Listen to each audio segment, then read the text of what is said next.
मागण्या मान्य करा। कलम लेके चाकू लेके लेके कलम लेके सुई लेके लेके सलाइन लेके लोरिंगस लेके तू भी बोल। सरकार मुर्दाबाद, लोकशाही की हत्या करने सरकार नहीं चलेगा, संविधान जिंदाबाद। हम अपना अधिकार मागते, नोकरी आमच्या हक्काचे, शिक्षण आमच्या हक्काचे। फडणवीस हमको पढ़ने दो, फडणवीस हमको पढ़ने दो, हसन मुश्रीफ हमको पढ़ने दो, फडणवीस हमको पढ़ने दो। 80-20 रद्द झालंच पाहिजे, आमच्या मागण्या मान्य करा। मार्फत आपण 80-20 काय आहे, नेमकं काय आहे आणि आपल्या मागण्या काय? मी आपल्याला सांगू इच्छितो, आम्ही सर्व इथं आज जमलेले ते सर्व नर्सिंगचे विद्यार्थी आहोत। आम्ही BSc नर्सिंग GNM चे डिग्री होल्डर आहोत। आम्ही अशिक्षित नाही, आम्ही बेरोजगार नाही। आम्ही शिक्षण घेऊन 4 वर्षाच्या डिग्र्या घेऊन आम्हाला जेव्हा शिक्षण घेण्याचं शिक्षण प्रवेश होता, त्या प्रवेशामध्ये असं होतं की तिथं समानता होती, शिक्षण कोणीही घेऊ शकत होतं, मुलगा आणि मुलगी। पण मात्र 10 जूनला महाराष्ट्र शासन DMAR अंतर्गत आमची जी भरती होते त्याच्यामध्ये सरकारने 10 तारखेला अधिसूचना काढली। ही अधिसूचना आपण बघू शकता, ती माझ्या हातात आहे। त्याच्यामध्ये नवीन प्रवेश नियमावलीच्या खाली 80-20 आणि हा क्रायटेरिया लावण्यात आला। 80-20 म्हणजे जे सरळ सेवा भरती आहे स्टाफ नर्सची, त्याच्यामध्ये 80% मुलींसाठी जागा राखीव असतील आणि 20% उरलेल्या जागा मुलांना राहतील। तर हा कुठेतरी लिंग भेदभाव करणारा आणि संविधानाचा अपमान करणारा, विद्यार्थ्यांवर मुलांवर मानसिक परिणाम करणारा हा निर्णय आहे। त्यांचं भविष्य देशोधडीला लावण्याचं हे कारस्थान आहे आणि हे हाणून पाडण्यासाठी आम्ही आज रस्त्यावर आहोत। आम्ही महाराष्ट्र महिला लस बचाव समितीच्या वतीने तमाम जिल्हाधिकाऱ्यांना निवेदन दिलेले आहेत। 15 जुलैला आपल्या जिल्हाधिकारी कार्यालयावर धरणे आंदोलन दिले आणि आज हा आमचा हल्लाबोल मोर्चा क्रांती चौक ते जिल्हाधिकारी कार्यालय ह्याच मागणीसाठी येत आहे की कायमस्वरूपी 80-20 GR रद्द करा, कॉन्ट्रॅक्टची भरती आहे स्टाफ नर्सेसची कायमस्वरूपी रद्द करा, दुपटीची संख्या वाढवा स्टाफ नर्सेसची आणि रुग्णांप्रती जे यांचं प्रेम आहे ते खोटं आहे, हा असा आमचा आरोप आहे। विद्यार्थ्यांना आणि मुलांना दाबण्याचा प्रयत्न आहे।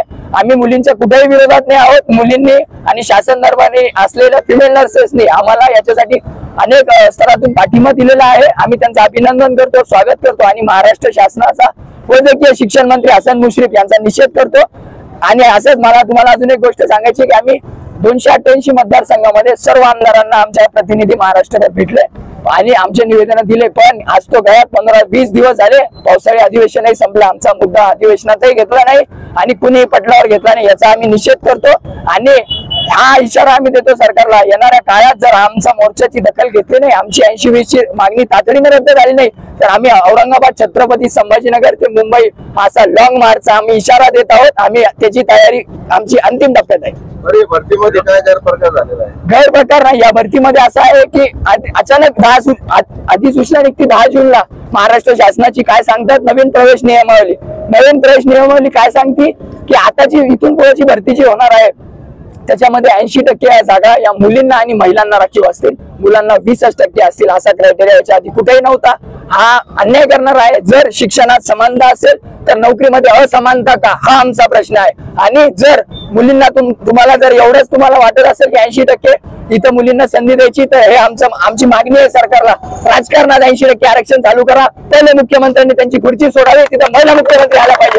वैद्यकीय शिक्षण मंत्री हसन मुश्रीफ यांना आमचं आव्हान आहे की 80% राजकीय आरक्षण आल्याच्या नंतर तुम्हाला तुमची खुर्ची खाली करा आणि तिथं पंकजा मुंडेला मुख्यमंत्री बनवा, इतर महिला मंत्र्यांना मुख्यमंत्री बनवा, ही आमची मागणी आहे। राजकीय याच्यामध्ये का नाही, दुसऱ्या डॉक्टरांमध्ये कुठेही नाही आणि नर्सेसवर हा का हल्ला, तर याच्याबद्दल आम्ही निषेध व्यक्त करतो आणि आमच्या मागण्या मान्य करा। तुमचा लॉंग मार्च केव्हा आणि कुठून कुठपर्यंत? लॉंग मार्च आमचे याच्या पुढची आमची दिशा आहे मुंबईला 5 तारखेला आमचं महाराष्ट्राचं आंदोलन आझाद मैदानाला मुंबई येथे होणार आहे 5 ऑगस्टला। त्याची दखल जर घेतली नाही तर आम्ही छत्रपती संभाजीनगर, औरंगाबाद मधून अख्खा महाराष्ट्र गोळा करून लॉंग मार्च चालू करणार आहोत। नामांतराचा इतिहास आहे, सगळा इतिहास आहे, दांडी मार्चचा इतिहास आहे, सगळ्यांचा इतिहास आहे। लॉंग मार्च आम्ही आता पुढील टप्प्यात आमचं नियोजन करतो। तुम्ही फक्त पंकजा मुंडेलाच त्या खुर्चीवर बसवा असं का म्हटलं? त्यांची मंत्री आहे ना, सत्तेतल्या मंत्री आहेत. पंकजा मुंडे आहेत, मेघना बोर्डीकर आहे. मी किती मंत्र्यांचे नाव घेऊ तुमच्यासमोर? माधुरी मिसाळ आहे. नाही, मी एक उदाहरण दिलं. पंकजा मुंडे म्हणजे मी एक उदाहरण दिलं. तुम्ही त्या वाक्याचा गैरअर्थ करू नका. सत्तेतल्या महिला आमदारांना मंत्री बनवा. 80% राजकारण तिथे करावं त्याने. शकतात ना त्याच्यामध्ये. म्हणजे एक मी नाव उदाहरण दिलं, पंकजा मुंडे. घराण्यामध्ये ते पंकजा मुंडेंचंच नाव का घेतलं तुम्ही? त्यांचे मंत्री आहेत ना, त्यांच्या मंत्री आहेत. पंकजा मुंडे आहेत, माधुरी मिसाळ आहेत, मेघना बोर्डीकर आहेत. फडणवीस जे मुख्यमंत्री, तुम्हाला त्यांच्याकडून काय अपेक्षा आहे? आमच्याकडून मुख्यमंत्री, आमचे निवेदन मुख्यमंत्र्यापर्यंत गेलेले आहेत, शिक्षण मंत्र्यापर्यंत गेलेले आहेत, विधानसभा अध्यक्षापर्यंत गेलेले आहेत, सभापतीपर्यंत. पण त्यांनी याची दखल घेतलेली नाही. आणि इतिहास असा सांगतो, जेव्हा जेव्हा विद्यार्थी रस्त्यावर येतात तेव्हा दखल घ्यावी लागते. आता आम्ही रस्त्यावर आलेलो आहोत आणि त्यांच्याकडून अपेक्षा आहे की लवकर तात्काळ ही सूचना रद्द करा.